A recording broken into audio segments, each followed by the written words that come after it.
waa barnaamijkii dhaqanka iyo hiddaha waana qayb afraad oo ka mid ah taxanaha soomaalida iyo dhaqankeedii xididka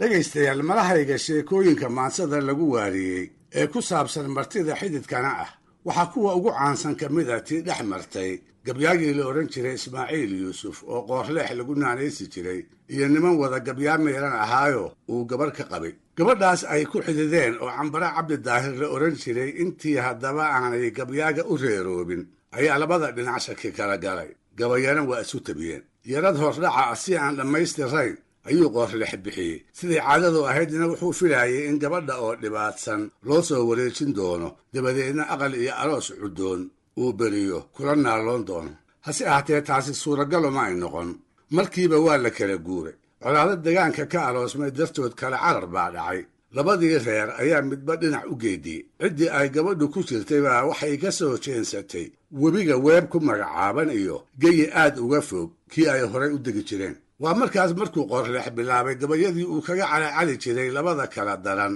ee isu raacday geelii yaradka looga qaatay oo cido kale u daaqaaya iyo inantii uu ka bixiyey oo aan gacan ugu jirin waxaa gabayadaas ka mid ahaa kii uu ku canaananayey raggii ay xigtada ahaayeen ee geeliisa markuu bixinayey goobjoogga u ahaa isla markaasna ka qaban waayey hal dhool la odhan jiray oo geelaa ku jirtay isaga oo magac dhabaaya waa gabaygii uu ka bilaabi jiray dhallaankaaga waa laga qabtaa dhuxul hadduu laaci ninkii dhagala waa lagu dhaqaa hadalka dhaadheere dhan baa loo ridaa awr hadduu gees u dheeliye ushaa lagu dhuftaa neef hadduu dow ka sii dhiciye maantaan dhabaandhabay haddii dhacanta loo jiido allaa dhacaya dhooley haddii laygu wada dhaarto dhallinyariya waayeel haddii dhabiga lay saaro dhamas iyo haddii layla dhaco midhayo dhuudhuuban halihii aan dhooldhoolin jiray ma aanan dhiibeene anoon dhimannin baa reer ugaas dhaxal u haystaaye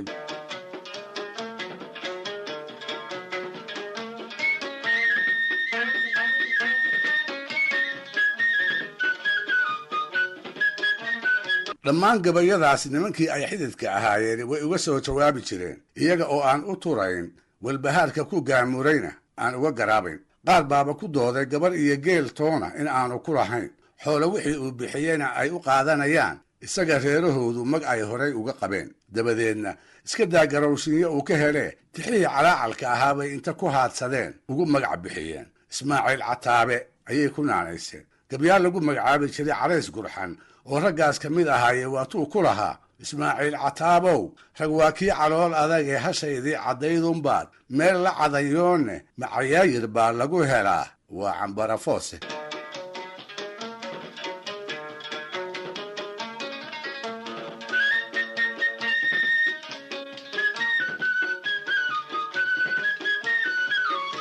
wax gabayada la isu tabiyo iyo wax la kala maqnaadaba gabaalkii la isu soo guuriyo la isu soo noqoy awal hore dhulkii la wada degi jiray ayaa la isaga soo dhowaaday yaradkii dhimanaa markuu soo dhammeeyena qoorleex iyo cambaro waa la isu dhisay ooli iyo saygeed ayay noqdeen wixii maanse ahaa oo labada dhinac ay isu dawin jireenna waa la iska iloobay beri dambe oo cambaro ay gabyaaga carruur u leedahay ayaa niman iyada xiga oo socoto ahy reerkii ay joogtay soo tamadiyeen iyaga oo aan weli aqalladii gaadhin si ay aad ugu dhow yihiin ayay araraha iyo awradaaqaynka seedigood qoorleex isaga soo horbaxeen markii la isnibdaadiyey kadibna wuxuu u sheegay awr ka baxsatay inuu raadkeeda hayo sidaa darteedna wuxuu kula teliyey inantoodii baa joogtee inay reerka sii tagaan kuna sii sugaan inta uu ku soo noqonayo taas ayay raggii ka biyadiideen waxay jeclaan lahaayeen bal horta inuu raaco oo golihii lagu soori lahaa markii loo wanaajiyo uu awrtiisa doonto waxaa la xumaatay xidid bay ahaayeene isaga oo aan la socon reerkana ku sugnayn inay cambaro kor dhoobtaan habeenkaas gurigii qoorleex ma tageenoo ma ku hoydeen mase hadalkii seedigood intay ka dudeen bay hore u sii dhaafeen hadday ku hoydeense ma ugu soo noqday mase awrtiibuu inta waayey reerkiiba ka dhaxay waa su'aalo aanan ka jawaabi karin waxaase la hubaa galabtaas kadib raggii xididka ahaa inay ka dhex aloosantay silsilad maanso oo waageedii aad loo wadwadi jiray silsilad mararka qaarkood wax ka sheega jiribada labada dhinac loo mari jiray silsilad uu qoorleex dhinac ka ahaa dhowr seediyaashiis ahina ay dhinaca kale ahaayeen isagana ay gamuunnada maansada ku wada ganayeen.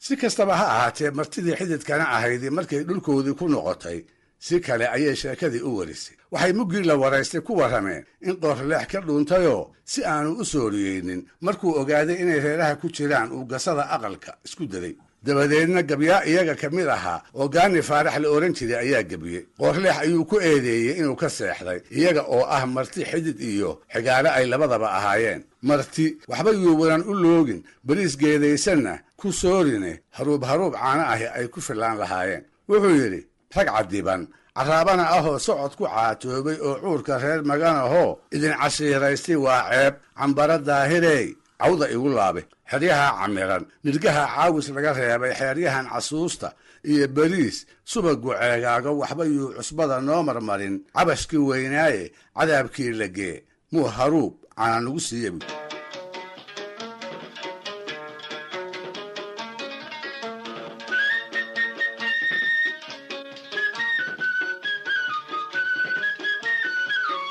tixdaasi markay u tagtay qoorleex wuu ka jawaabay. wuxuuse kaga jawaabay si aan cidina ka filaynin. waxaa laga malaynayay inuu yidhaahdo niman yahow waad imisabidaysaanoo waad imadax goosanaysaane anigu idinkama dhuuman oo idinkama seexan dhabarkana idinma jeedin. gabaygiinnu xumaan iyo kala dhimasho xidid buu tarayaaye aashiinna. sidaas ulama garnaqsane waddo kale intuu jabaaxay ayuu eeddii loo haystay wuxuu dusha u saaray haweenaydii u dhaxday isagoo leh haddiiba aan anigu idin qadiyey saw cambaro idinka gabadhiinni ma ahayn may iyadu reerka wax idinka siisa oo kaydka aqalka dhexdiisa ugu qarsoon idiin soo furfurto. sidaas markay yeelayso haddii ay aniga diidma iga dareentana may ila dirirta oo wiilka yar ee ay sidato kob bannaan ii dhigto. maxaad aniga igu garaysaan haddii ay iyadu idin gabtay. tixdii uu sidaa ku yidhi ayaa waxaa naga soo gaaray iyaduba go'dadu weydinkee may i gacan dhaafto gunti naagaha dhigi jiree gadowga may laacdo guulguul hadday iiga baqi gabanka may tuurto galool hoostii bal may darmada girac idiin siiso.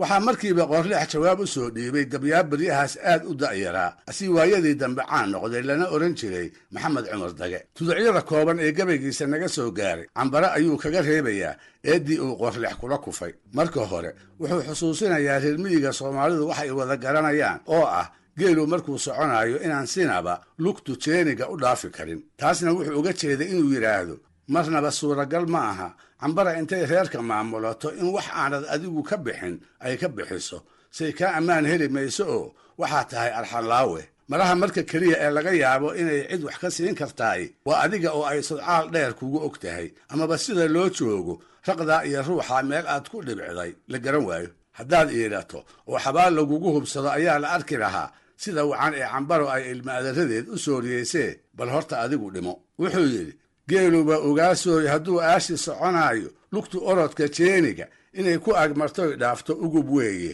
oo waa xaaje aan waalidkeed arag. naagtuu arnaa uud qabo ee ku ag wareegayo isagoon socoto dheer jirin lagana ay waayin adduunka iyo reerkuu lahaa kama ulayseen. haddiise ay agoontowdo oo iilka lagu geeyo anfac kalama oosheen cambara ina adeerkeede ingeysaar muxuu tari haddaan eedi qabanayninba.